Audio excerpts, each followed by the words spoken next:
sa baga ang ginatawag og exoskeleton inubanan sa usa ka pares nga sipit nga adunay unom ka mga tiil ang usa sa nindot nga binuhat nga nagakulakaw daplin sa mga katubigan. Kini na ila nga crab sa Ingles, talangka sa Tagalog ug alimango sa Bisaya.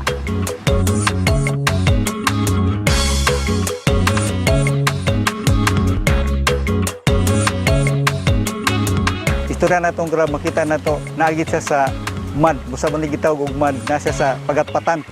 So muna iyang behavior nagi na siya makita. Although moadto gyapon siya ocean, kay dito ni siya mag-spawn. Pag tagaan nimo siya pagkaon, kung kumpleto siya sama niini, kanigid siya iyang gamiton. Pick up, then iya din ikaon kay kani man na diri ang baba. Kani ang baba mga unom ni ka compartment nga murag chopping board. Oh, nay murag unom ka kundi nga chopping board. Kung tanaw nimo siya kung nasa nature, nagsige siya punit-punit og ang mo makita lapok ra. Patay siguro nga dahon kay sa pispan na may mga kuan din, may mga wati nga gagmay nga gapantubo dito. Mo na ilang i-scout, ilang ikaon. Ang iya ding reproduction na ni, imo na siyang lantaw ni hard man ni siya.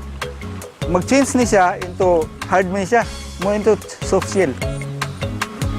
Humok gina siya sin humok nga meat gid siya kuno na siya so. Sa early stage nila, kung nag-courting na siya, iyan yung babahon. Kaning iyang walking legs, iyan ang i-carry ng babae. Hangtod nga, ang kaning babae, makakuha ni siya, mag-molt. Diha na ang time nga, ang iyang 6 organ, makapenetrate. Mag-open ni siya din nasa 6 organ din makapenetrate. O kanipong iyang pleopods din mag-open. So, makapenetrate. Makabilin siya sa iyang sperm, magamit niya for 3 times. Oh, siya manganak. Egg ang mugawas. Ang egg ha, ang una nga egg, yung kag egg na dire. Mag-develop ang egg, dili pa dire, ulahi pa dire. Mabuti siya mga 3 to 5 million. Ang iyang egg, ang iyang larvae, powerful kani siya. Ang iyang nature, baho kayong tubig. Ito nga man babaw. Pwede man siya mo stay og pila ka days. Kinani si hasang kanina sa leon, yung hasang i-store niya dito ang oxygenated nga tubig. Kung survive pa na siya pila ka days, basta di lang tumubas. Then hari kani sila tungod na ilang pincer. Hard kanilang pincer. Kani nga pincer. Dili ni siya paak ha. Yung tag term nga paak, kung paak nipon. So nangusi ra siya. Nangipit ra. Yan nakasakit kay kana mang tulo kana bitaw nga end to end mo nay mo lapos ba mag-overlap. So mo na siya ka kuan. Tibuok Pilipinas kay nasurvey naman na nato. Tibuok Pilipinas ang pinakadaghan og crabis. Panggilbay. Usamis. Tungod kay swamp area di ba? Suruyo ni mo din na dahang pispan. Kung na pispan napon ni siya pero actually kung swamp area gid mas talagang dinadin. Bislig. Surigao City.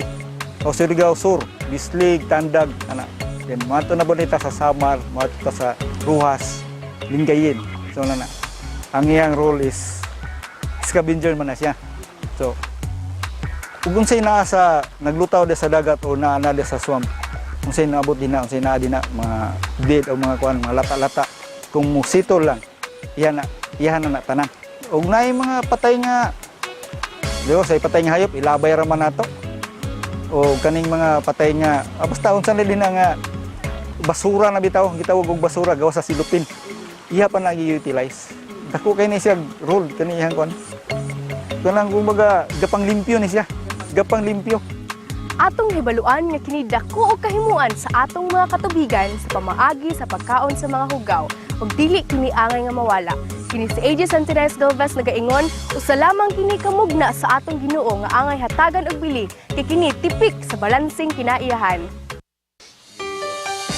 This program is made possible by Mr. and Mrs. Ed and Cura Wahiman, Mr. and Mrs. Manuel and Relaine Camarillo, Mr. and Mrs. Rex and Jessica Gonzaga, Duha Qatar SDH Church. This program is made possible by Mr. and Mrs. Ed and Cura Wahiman, Mr. and Mrs. Manuel and Relaine Camarillo, Mr. and Mrs. Rex and Jessica Gonzaga. Doha, Qatar SDH Church.